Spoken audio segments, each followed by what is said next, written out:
Just want to take some time out to commemorate Kobe Bryant. You know, it's been 1 year to the day since he tragically passed away, along with his daughter Gianna and many other victims. We pray for their families.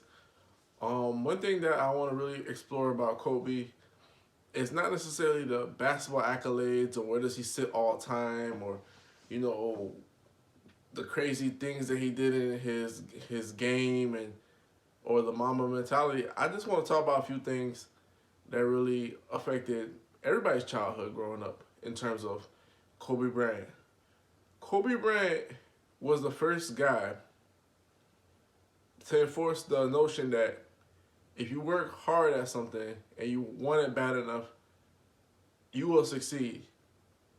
If you fight enough and you strive and work hard enough day in and day out, you will succeed. He is the first real. He's the first player to really be like that in the NBA. Because I'm gonna be honest with you. Because look at Jordan, he had the natural God's gift abilities.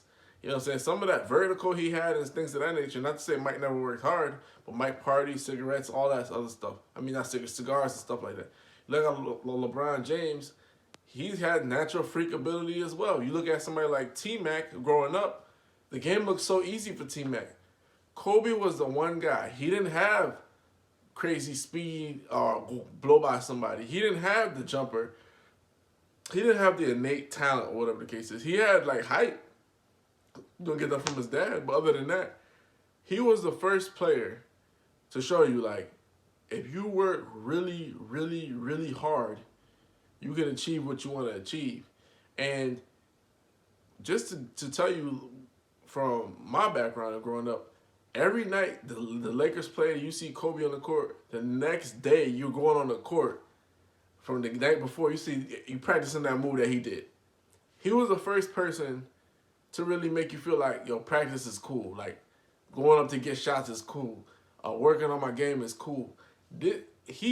He essentially inspired a generation of trainers, kids training in the park, working on the same move over and over and over and over again. I'm talking about the real people that's really trying to get better.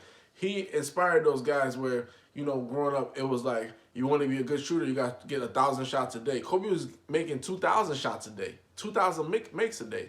So he was inspiring that. He was the first person to really make you feel like, yo, practice is cool. Like, I got to get out here, I got to get better. You know what I'm saying? Because during that time period, it's kind of like it's weird. Our generation is the weirdest. It's, you know, pre-social media and post-dated social media. So Kobe was getting killed by his peers after the whole Shaq breakup. To now, you know, the social media is 10 times worse because now people can post images and things of that nature and critique you even more. So he transitioned from both eras. And I feel like we lost a gem in the fact that he was one of the few elder statesmen of the game that really wanted to break it down to the youth and be like, look, you know, I know you feel this way about this, that, and the third, but look, this is how it really is. You know, like giving guys tips, giving guys breakdowns. One of the first people to really like put people in their place in a way that, look, man, I've been through what you've been through. You know what I'm saying? I've been to where you're trying to go to. Instead of like being like, I'm an old school guy, this is old school. Nah, he wasn't like that. He was approachable. He trained multiple guys. We lost a gem, man. I'm dead serious. It's like, you know, it feels almost like a death in the family. And one of the things that really hurts you is like, when you're looking at the game, right? And the void that Kobe, that, you know, now we don't have Kobe anymore in terms of disseminating the game and things of that nature. Who's going to be that guy that, like, really break down the game for guys? Really break down film? You remember that the ESPN series he was doing where he's breaking down guys' film and just really just show you the mind, how the mindset and how everything worked with how he approached the game and how he looked at the game. It was accurate to a T. And that's what inspired these guys, like a Durant, like a LeBron. And, like, look, man, I'm going to just be honest with you. Growing up, right? People might know NJ is the best, but growing up, everybody wanted to be like Kobe. In my era, you know what I'm saying? Like in Kobe's era, everybody wanted to be like Mike. But when Kobe came into the league and he did what he did to the game, his approach to the game and everything like that, everybody wanted to be like Kobe. You loved him or hate him. You wanted to do something that he did in some shape or fashion. One of the few guys that could really, you watch him 11 o'clock, 11:30 at night, the next day at 8 o'clock in the morning, you lacing him up like, yo, I gotta add that to my bag. I gotta get that turnaround jumper. I gotta get that up and under. I gotta get that post move. One of the first guys to start training with guys like Akeem and all that, trying to add to his bag. Like Kobe, every summer he was coming back with something from his bag. Better handle, better jumper, mid-range jumper. I mean, one of the first people to make practice look cool. I mean, like, if you guys really practice and drill things, you know that is not cool. It's not the move. Like, it's so tedious, but he made it look like it was just something you had to break down. You know what I'm saying? Like, to a T. And, like, you know, like, if you're looking at, like, I'll give you a good example, you know, because the people always say Richard Pryor is the god of comedy. And then you look at who's the Jesus, Eddie Murphy for a lot of people. Well, Michael Jordan is, like, the god of basketball, whatever. You know, the god of basketball. You're looking at the Jesus is Kobe.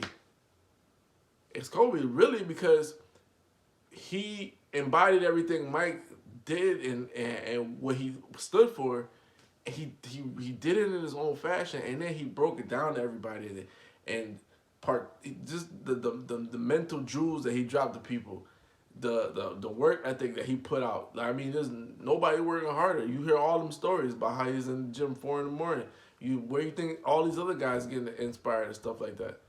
So, you know, that's where I want to commemorate Kobe and really, like, you know, pay tribute to him in that fashion, because I feel like it wasn't just about 5 rings. It wasn't just about the Lakers. It wasn't just about best duo. It wasn't about, to me, it wasn't never just about being the greatest player of all time and all this other stuff with Kobe. Like, it was like something that went past the game. Like, basically, Kobe got you excited about the game again.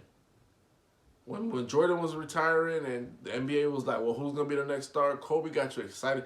Every game he put on the show, period. He got you excited about the game of basketball. Even when he retired, his presence at the game excited you. His commentating about the game, him commentating on the women's game, that got you excited about WNBA ball, girls basketball.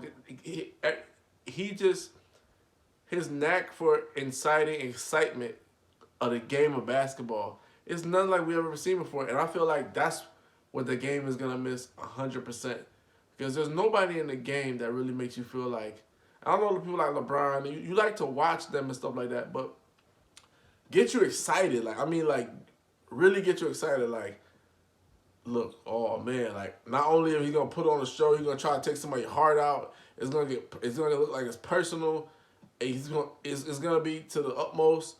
He knows what it takes. He's gonna defend your best player, all that stuff. Like, we're just not seeing that anymore. And you know, that's just part of the game that we're gonna miss 100%, because he's one of the few people that just he got you excited. Sold out arenas, and you're just excited. Like, you don't even want to you don't even want to change the channel because you don't know what he's gonna do. Playoffs, forget about it. Forget about it. NBA Finals, forget about it. Even when he had bad teams like 08, busting ass still. You know what I'm saying? People just won't get it. The impact. And when I mean the impact, just the impact of the mind and the fandom of basketball. It'll just never be the same. Hoops Junction, Hoops Meets Hoopla. Like, comment, subscribe.